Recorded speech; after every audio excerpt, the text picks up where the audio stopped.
The following content is provided under a Creative Commons license. Your support will help MIT OpenCourseware continue to offer high-quality educational resources for free.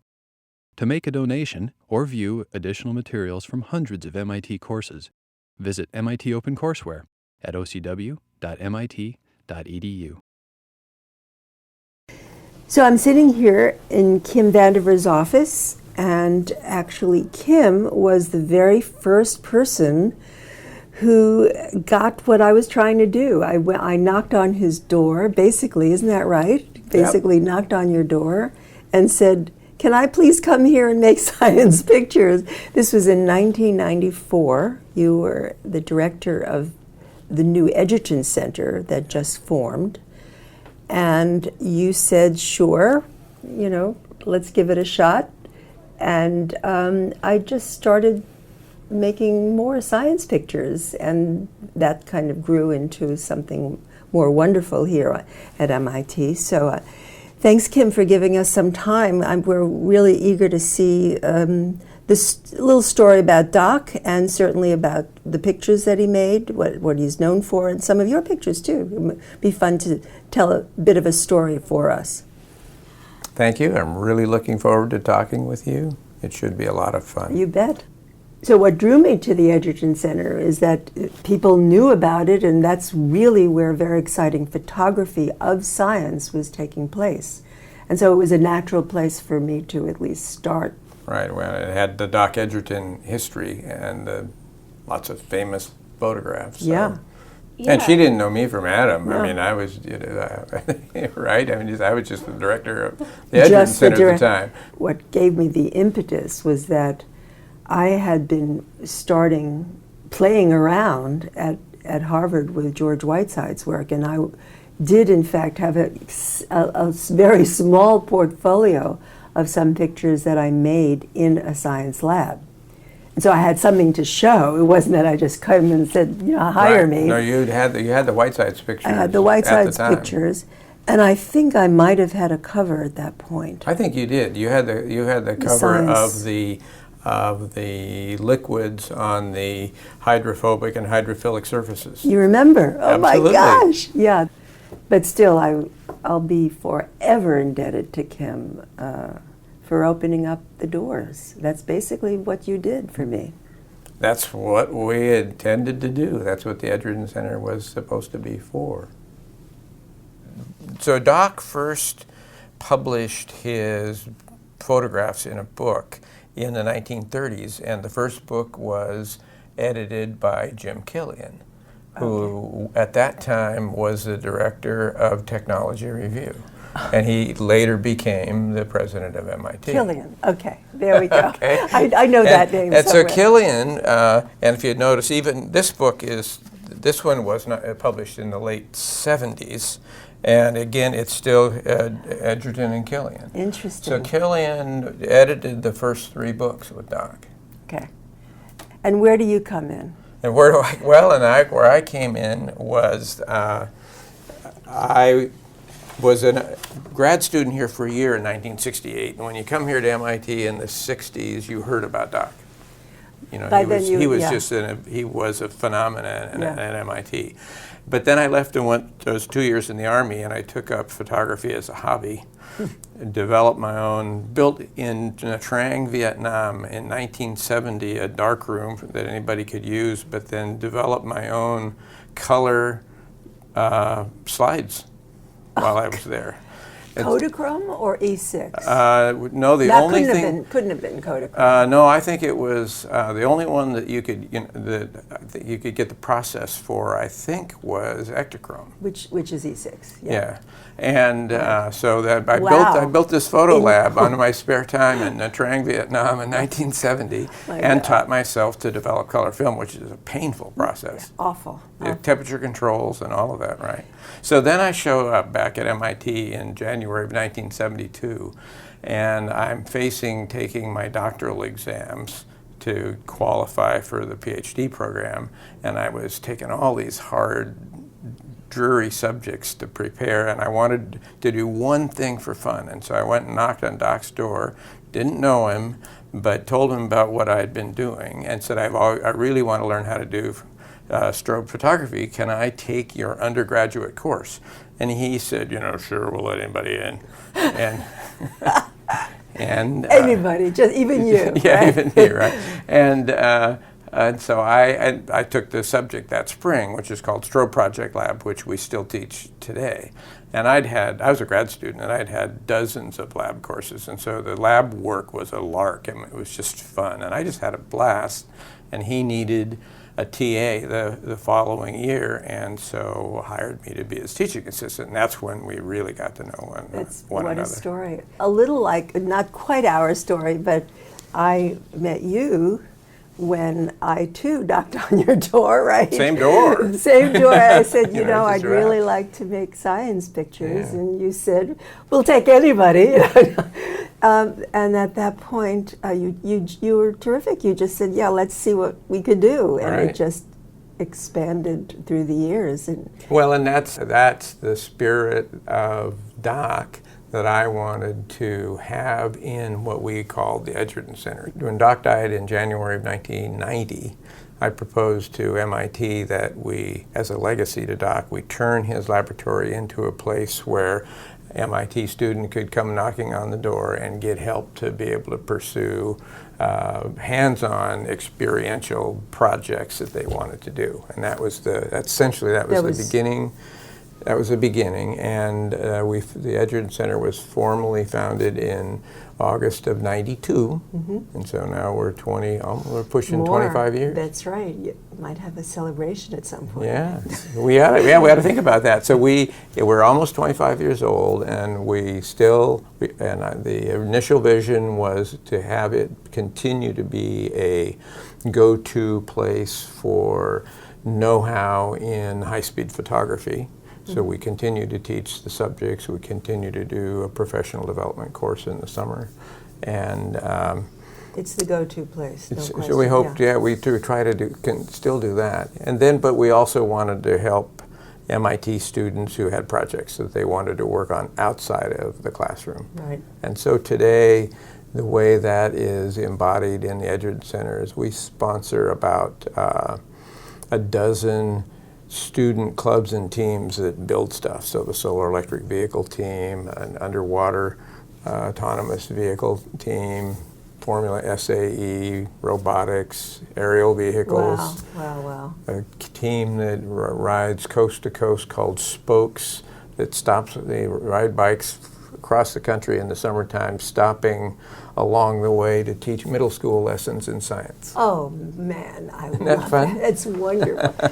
Let's turn to some of the Doc's pictures. All right. And maybe, if we can, concentrate on what have become iconic in a way. Right. This is your story. We're looking at books on the desk, and Kim is going to look with me at some images, and I might ask some questions.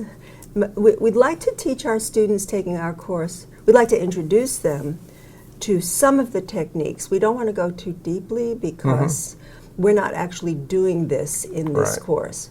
But I think I felt it was important for them to be aware of this kind of photography for later on, maybe. Right. I thought mostly what I would talk about today doesn't actually have a lot to do with high-speed techniques.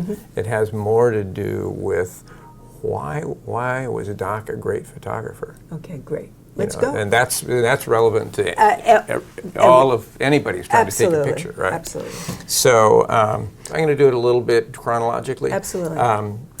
Doc was fascinated with liquids and water and taking pictures of those things for some reason very early on. And he claims the very first picture that he took of that wasn't of an electric motor, and he was taking pictures of electric motors because that was his PhD thesis, and he needed the strobe to help him understand motors. He claimed the first picture that he took using a flash of something else was water coming out of a faucet. And for the rest of his life, he took pictures of water. Water's tricky. It's hard to take pictures of it. And one of the then his iconic photograph is the crown splash, called the coronet, the splash of the milk drop. And the original black and white of it, which we're looking at right here, was included in the first ever photographic exposition at the Museum of Modern Art. Wow. And I guess before that they didn't consider photography art. Yeah. Okay. Yeah. But it's there. It's in the collections, and it was 1937. So there's that picture, and that's liquid again, but really an amazing picture that nobody had ever seen before, because really good stop motion pictures had existed before. But actually, in fact, that's a lie. I went back recently and did a little work because I helped with somebody giving a talk in Cambridge. And so there's some pictures of splashes of milk drops that go back to about the turn of the century. I know. And now I've forgotten the name of the guy who did it. I wrote it down somewhere. I just saw it at the Victoria. No, I'm sorry. I saw it at the London Science. It's at the Science Museum. It was in. That's right. Yeah, and I just saw it a month ago. I said, "Wait a second." Yeah, that's before Doc. That's right. So I think Doc had to have known about those and seen them. But the fellow who had done them, this was before good electronic triggering, and this is about all I'll say about high-speed photography. The key to high-speed photography is to have a very short duration flash, but to have a way of knowing when to make it go off. That's it. In the trade, we call that triggering. How do you trigger the flash to make it go off? And the way you take a bullet picture is you use a microphone. And when the shock wave from the bullet passes the microphone sets off the flash. And in a darkened room, you can look at where the bullet's supposed to be. You shoot the gun, the flash goes off, your eye sees it exactly where it is. And if you want your picture to have the bullet 3 inches to the left, you take the microphone, which is down below out of sight, move it 3 inches to the left, do it again, and it's exactly where you want it. That's brilliant. So triggering is a lot of the story about high speed once you have a source of a high speed flash. So you're actually triggering the light. Triggering the timing of the light. It takes two things, good timing and a very short duration burst of light. So the inventor, one of the two inventors of photography was William Henry Fox Talbot. And in 1859, he took a flash picture. So the first flash photograph is 1859, and it was an air gap spark, a capacitor discharge, and it was a piece of newspaper spinning on a disc. Oh, wow. So flash photography goes back a long way. Do I remember correctly that he tried it with water and eventually decided I honestly don't know. Okay. My guess is I'm sure he tried it with water first. And in fact, my guess is he saw it in water. Yeah. And he said, oh, that is cool. And how can we really do it? So is this just milk? Yeah, they actually I know they used milk early on, and of course milk turns sour in the lab and not very long, and so pretty soon after that they figured out how to do it with fake milk so that it would last a little bit longer. So that picture then was taken in the mid-30s, and then when color film came out, then Doc took the picture again in color, and that's the iconic one in red that's on postcards everywhere. I sort of like this one better myself. Yeah, I mean, I'll tell a lot of stories. A couple of the other stories about Doc, he knew he had a good thing, but the world didn't know he had a good thing. And he went to Kodak and said, you know, you ought to make a product out of this and sell cameras with flash units, with electronic flash. And at that time, people were using flash bulbs. And they said, well, we looked into it. We figured we could sell about 50 units a year. It just isn't worth it. And so then this is in the 40s, and Doc set out then to prove them wrong and to generate so much demand that they couldn't ignore it. Beautiful. And so he started building the first portable units, battery operated. He equipped sports photographers with portable units. Great. And so there's a picture I didn't dig out today. It's in the Boston Garden, and it's an indoor track meet, and it's a runner coming around the curve. And it's just absolutely crisp stop motion shot of this guy. And it was the first high-speed flash sports photograph to go out on AP wire photo. Oh, man. Very exciting. And sure. then after that, there's another fantastic image. So Doc, he said, I'm going to prove him wrong. I got to show people that this is the way to do it.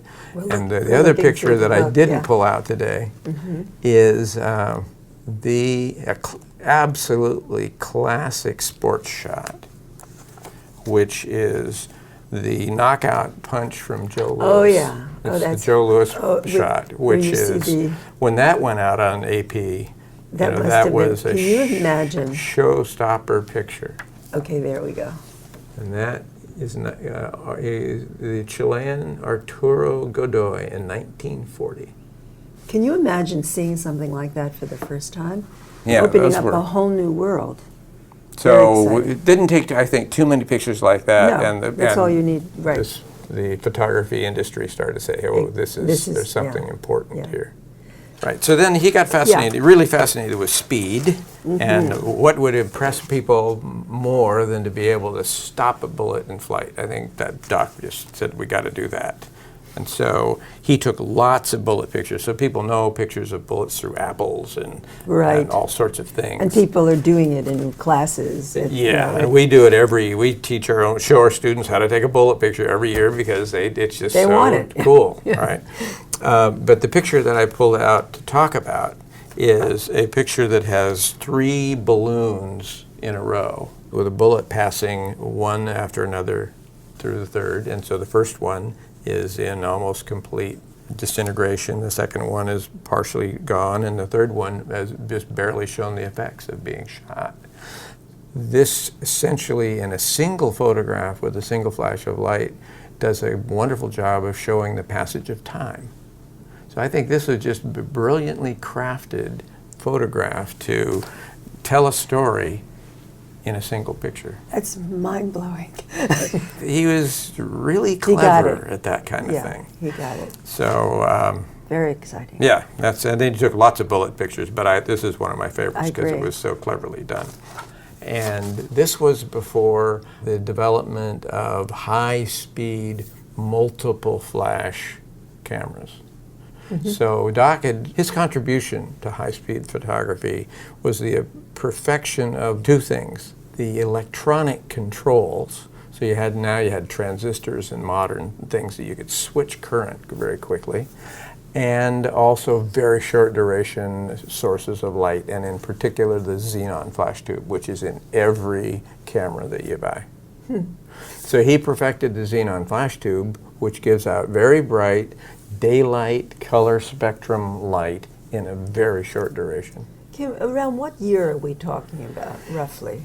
Well, he started, there were strobes available when he was doing his PhD work in the started about 1928. Then these pictures, like the one in the Museum of Modern Art, early and mid-30s, by that time I think he was using xenon. Okay. He was developing flash tube technology back then, and when I was a TA in 1972, one of the labs that you did is you went in the lab and made your own flash tube. I mean, Doc really understood flash tube technology. You had made your own, and so we had Pyrex glass and a glass blowing setup, and you took the glass and you learned how to embed electrodes in it to conduct the electricity inside. You filled it with xenon at the right pressure, and then you pinched it off, and you had your own tube. Talk about hands-on. Yeah. I mean, that's what he was all about. When you took the course in those days, you tested flash tubes. You made your own, and then you went and you also then went and took pictures of bullets and had to do a project of your own. It was called Strobe Project Lab. In the second half of the course, you had to choose something of your own to do, and so students by that time had pushed multiple pianos off the top of dorms and taken pictures of them and stuff like that. But I was an ocean engineer, and I took on a project of taking high-speed technical photographs for quantitative purposes of propellers in a water tunnel. Because propellers under certain conditions generate bubbles, and you may see this helix going downstream, and it's called cavitation. Propeller cavitates, it erodes it very fast and damages it. And if you're a submarine, it makes a horrendous amount of noise and makes it easy to detect you. So cavitation is important, but pictures of things with bubbles around them in water are actually kind of hard to take. So we have a propeller tunnel here in the Ocean Engineering Department, and they had been taking pictures in it, but they weren't very good. And so I actually took a lot of pictures and then wrote the manual on how to actually take good pictures. Fantastic. So that was which I think it's still in the drawer over there. Lighting is the most critical part. Of course. Bubbles reflect so much.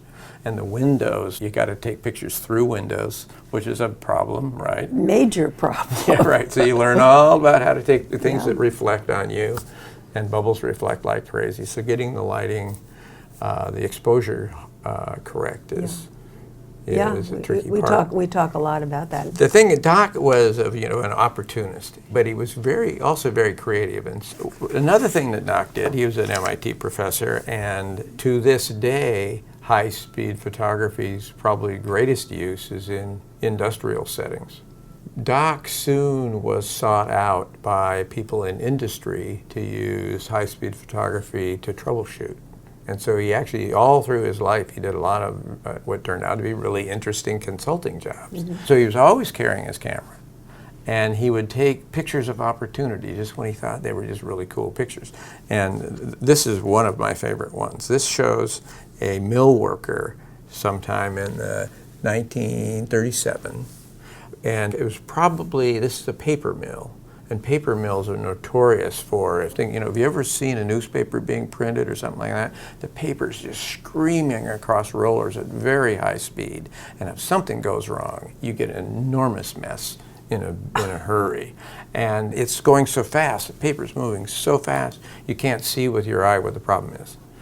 And so Doc's new high-speed photography was a real blessing for people in industry with things that were very high speed and could get in trouble. So, but this is an example of that. He was no doubt working on a consulting job. You can see in the background, you can see these big rolls of paper that are going through this mill. He had probably been taking very technical pictures, probably trying to get them to understand something. And then he saw this fellow, this worker, with a pitchfork with this enormous mass of trimmings off the edges of the paper roll, forking this big, like it's hay, but it's not hay, it's paper. But it's a beautiful picture. It's wonderful. And so his just sense of seeing a good picture and say, oh, I've got to do this. And then his craftsmanship at being able to make it a great picture, not just an ordinary picture. What kind of camera was he lugging around? This was probably a 4x5. Okay. He used a lot of 4x5. I've forgotten the term. I haven't used one in so long. Cassettes Yeah, you put with the back on it, and you put it in and pulled the slide out and took your picture. Which is considerably cumbersome. This was without a tripod? My guess is, I don't know. Yeah. He would also then, he would just carry along a 35 millimeter, what camera was available at the time, just to be able to take setup pictures and quick stuff. Right. But when he then really wanted a good picture, he'd get out the old 4x5 and he'd put it on a tripod if he had one there and do it right. There's a big version of this picture in the hallway outside. You were standing almost in front of it out there. Oh, okay. So that's one of my favorite Doc opportunity kind of pictures, but that came from his consulting. Yes. So what's that? Stonehenge, oh my goodness. But wow. But it's a wow picture of Stonehenge. There was another opportunity. He had to plan this rather carefully. There's a sister picture to this that's upstairs, and if we go upstairs you can see it. It's this dull looking, why do you bother to put that image on the wall picture? But this photograph is taken at midnight or thereabouts. And the sister companion picture that goes with it is a photograph from a night reconnaissance aircraft that the pilots are practicing for taking photographs using brand new Edgerton strobe equipment to take photographs of Normandy in June of 1944. So this is leading up to that. They've installed these brand new electronic means of taking reconnaissance photographs and put them in U.S. Army Air Force airplanes and are teaching the pilots to do it. Prior to the use of flash, you would have one plane fly over at high altitude, like 5,000 or 10,000 feet, and drop flares on parachutes. And then the reconnaissance plane would have to fly in at 1,500 feet, illuminated, backlit by the flares so that people with guns could see it. And so it was really dangerous work, and then you'd fly over with the lights from the flares taking the pictures, but also getting shot at. So that had been the standard way to do reconnaissance photographs. The Army Air Force came to him early in the war and said, can we use your flash technology to take pictures at nighttime? And so they just started developing really powerful flashes. So your typical camera flash might be 5 watt-seconds of energy. That's a measure of electrical power, so 5. So by the end of the war, Edgerton flash units that were being carried in reconnaissance aircraft were 50,000 watt-seconds. Yeah, I can't even imagine. And there's a movie, one of the movies about Doc, that shows him in a classroom, and he's got a yardstick with a sheet of newspaper taped to it, hanging from it, and he's standing about far from you to here. So the 50,000 watt-second flash unit has a reflector about this big around, and a flash tube with the xenon in it. It's a coil, a helix about this big around. And you shoot it off, and that piece of newspaper just bursts into flames. Mm. That's how much heat is coming off of this thing with the light. So they were installing the units. They wanted to send the pilots out to practice with it. And he said, let's take a picture of Stonehenge. And so he was on the ground, and he set his 4x5 camera on a fence post, and he knew when they were coming. And he just opened the shutter and waited for the night reconnaissance. This is the... Wait, are you telling me the light was coming from the... light comes from the airplane. And it traveled that far? Well, it was so strong. It would, so that because the airplane's trying to take a picture of what's on the ground. Right. So the photograph that's upstairs is the photograph of Stonehenge taken by the aircraft. Oh, boy. So you can see the aircraft photograph, okay. And this is the companion photograph that goes with it. That's absolutely fabulous. So taking photographs of things in wartime is pretty commonplace, but knowing to be here with your camera on the fence post and get this image that no one else before or since has been able to take. That's absolutely fabulous. So this is just shows his brilliance as a photographer. So I really love that picture. Then, this is the more recent typical bullet through apple, making applesauce. Doc's comment was, it takes a microsecond to take the picture and all morning to clean up. And so I was his teaching assistant in 73, 74 in this subject we called Strobe Project Lab. And he was exactly my age now when I was working for him. He had just retired. He was 69. Retirement meant to him that he got to keep his lab, but he only had to do what he wanted to do. Basically, he was so important to MIT that he said, look, I tell you what, I'll stop drawing salary, but you let me keep my lab. And they said, fine. And so he kept coming to work every day until 1990. So this was 1972. Wow. So I had been in the class in the spring. In the summertime, I'd talked to him and found out it needed a TA. I was a doctoral student in ocean engineering. In May of 72, I did pass the exams, and my one fun thing for the term had been taking the high-speed photography course. And Doc and I agreed that I'd be the TA in the fall, and so I showed up in about Labor Day, and there was a letter waiting for me. And the letter says, Doc says, sorry I can't be there, Kim. My mother's not feeling well. And at the time I said, he's 69 years old. Your mother's not feeling it. She was 98 or something like that, and he was off visiting with her in Nebraska. And he says, well, I'd like you to think about working on a project while you're my TA. That's kind of unusual. TA, usually grades the lab books and helps in the lab, but you don't do some research as well. Doc says, why don't you do a project? And he says, I've never done color Schlerin photography. Now, Schlerin photography had already been used for many, many years in the aircraft industry to take photographs of aircraft models in supersonic speeds, because at supersonic speeds, everybody knows about sonic booms. You have a shock wave that comes off of the aircraft, and the shock wave is a high-intensity sound wave. In the aircraft industry, you could study the shock waves in a wind tunnel if you had a photographic technique that would make shock waves visible. So it was called Schlerin, and they did it in black and white. And there were a few a few color techniques. But Doc says, so I've done Schlerren before, but I've never done color Schlerren. Why don't you see if you can do that? So that was September. I went to the library, found 4 different ways of doing Schlerren photography in color, all the technical journals, built my first setup, took my first pictures, and Doc has come back by now, and I take him into him, and he takes out his 10-power loop, which he always carried with him, and he holds the 35-millimeter film up, and he looks at it and he says, Van, it looks a little out of focus to me. Oh, God. And which wasn't because I couldn't focus a camera, but that just was the nature of that particular method. It was really. So then I went back to the library and built another system, and we did it differently. And walked in a couple of weeks later and showed Doc the pictures. And remember, this is color. Black and white was easy in Schlerren. This was color. So they walk in and he said, Brad, I don't like the color. Okay. So you have to understand that one of the reasons it took so long is you get the system set up. You'd take some black and white pictures just to make sure it was looking okay, because you could take 3 or 4 frames of 35-millimeter black and white film, walk across to the photo lab, develop it right on the spot, and hold it up wet to see what you got. And if it looked right, then you went back across the hall, put the color film in the camera, took a whole roll of pictures, and then set it off and waited a week. In 1972, you had to wait a week. I remember those days. It's called film. Yeah, right. It's film, and not instant film either, right? And it took a week to get them back.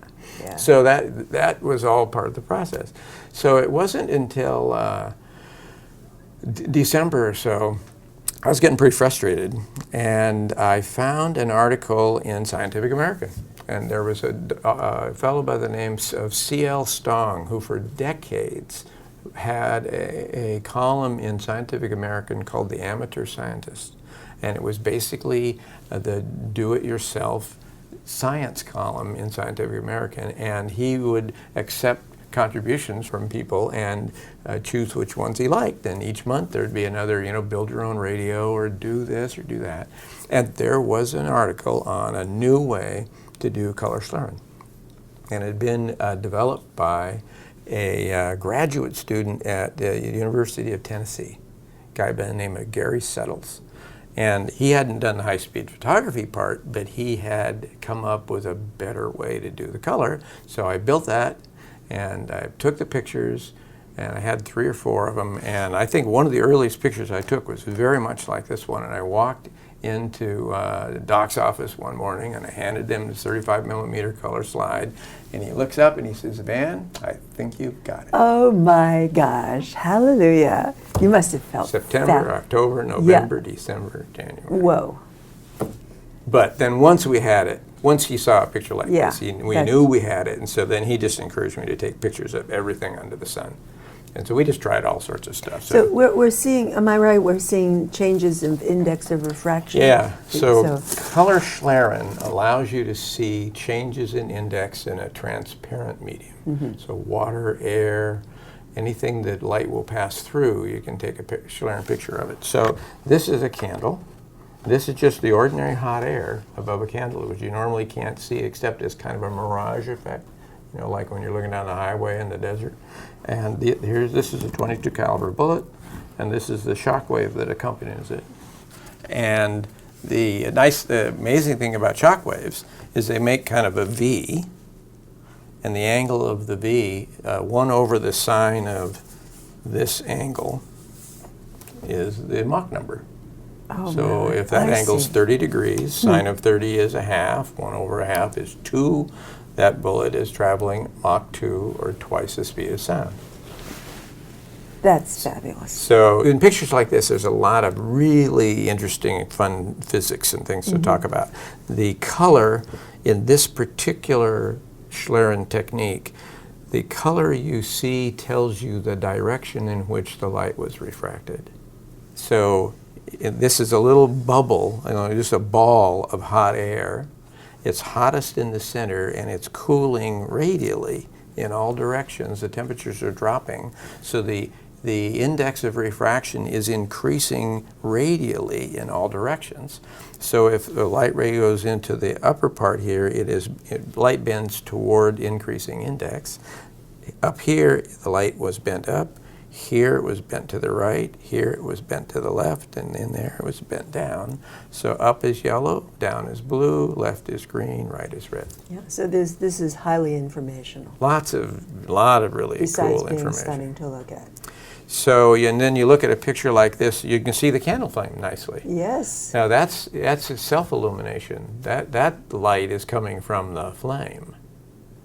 The light that took the rest of the picture is coming from your high-speed source, which is 1/3 of a microsecond in duration, which allows you to stop the bullet in its tracks. But the light to get the candle flame comes from the candle flame itself. But if you only had the shutter open 1/3 of a microsecond, that's not enough light from the candle flame. So in fact, the way you take the picture is you turn off all the lights in the room, you open the shutter on the camera for a quarter, maybe half a second, and when the person on the gun hears the shutter click, they pull the trigger. The bullet travels across the system. The microphone senses, the microphone's sitting right here, by the way. You can see the shock wave just right down here, out of sight is the microphone. Shock wave hits the microphone sets off the flash, takes the picture. So the flash is 1/3 of a microsecond duration. And that's how long, that's the exposure time for everything you see here. But the shutter's been open half a second, and so you have a half a second exposure time of the candle flame. So they're always blurry because they flicker when the shock wave goes by. But he got past that, right?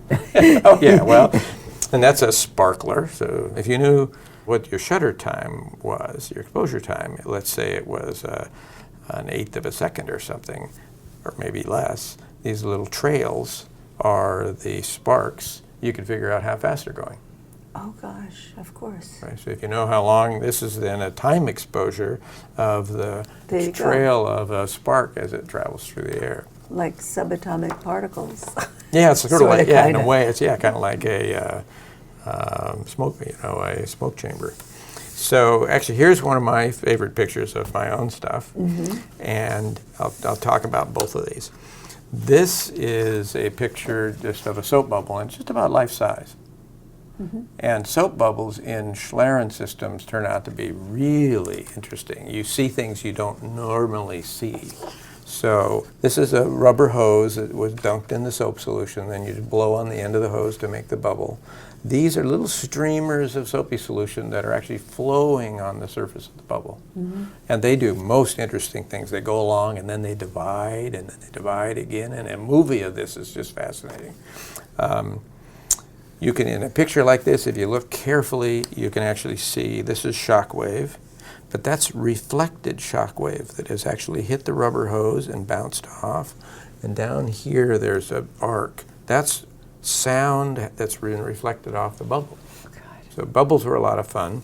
And then this picture is fun in a sense in that Doc took this picture in another form many, many years before. So that's a 1930s, it's an old house fan, and it's spinning, and then just above it is artificial smoke. It's basically a chemical smoke.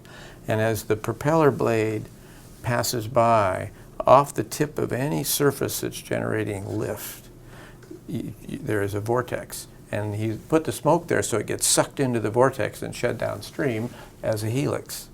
And so in this picture, you can see that vortex forming in the smoke. And this is the same photograph with the same fan, because he still had it around the lab in Schlieren. This picture has the fan. This picture has the whole fan. This one, I said, this is an alcohol lamp, and you could not, usually a little tiny blue flame. This is just hot air. The hot air is being sucked into the vortex, and then it is shed down. Here's the helix. It's this little core of vorticity that goes off this way. So this is another one of the subjects that we took pictures of. So Schlieren photographs were a lot of fun. And then the story of, there's one other story that is appropriate to a course where you're teaching grad students and that sort of thing about taking photographs. This picture Doc really liked, and he said, okay, Kim, he says, you need to write a paper, and then we're going to go to this conference and show your stuff. Give this paper at the 11th International Congress on High-Speed Photography in London in, I think, the summer of 1973. So I had this venue where Doc was the grand old man. He was the father of modern high-speed photography. It was at University College London. They filled the auditorium, and all these old cronies that were friends of Doc that he'd worked with through the war and afterwards, he was famous with these people. So here I was getting to, under his wing, getting to go everywhere he went and treated like royalty. So I gave my paper, showed 30 or 40 of these beautiful color images that people hadn't seen before. But he had also taken about a dozen pictures, had them enlarged to like 16 by 20, sent them ahead, and they'd all been set up in a gallery so that anybody coming through the place could walk through this gallery and see all these photographs. So while I was there, this fellow comes up to me and he said, I really like your photographs. He said, I'd like to use them. I said, okay. And so this picture was a cover photograph on Nature magazine. Oh, gosh. So this was my first professional publication as a grad student, was this little short article in Nature with this photograph on the cover. What year? 74. Yeah. Might be a copy of it around That's here exciting. somewhere. But that was, you bet. Talk about having, I get it. To get to have your first publication when you're applying as a professor or something somewhere to be a cover photograph in Nature, it's a pretty good place to start. It's a pretty good place to start. This is great. Oh, Kim, thank you. This is a wonderful, wonderful story. Not bad. So that was my first professional publication as a graduate student, and it was a nice thing to have on my resume going forward. I've said many times, I wouldn't be here today if I hadn't had that experience with Doc Edgerton. Even though I was an ocean engineer, and I didn't continue professionally as in high-speed photography as his mentee, what it did for me is the year I worked for him as a teaching assistant was a year I was not doing something in ocean engineering. And that was because I hadn't found a thesis topic that I really liked. And it gave me a year of extra time that I could go do something fantastically fun and find a great thesis topic. So by the end of that year, I not only got to give this paper, but I had come up with a super thesis topic, which then that opened the doorways for me to becoming a professor of ocean engineering. Timing. Yeah, timing, a little luck, and not being afraid to knock on the door. There you go. Thank you. Exactly. Right. Good job, Kim. Yeah, thank you.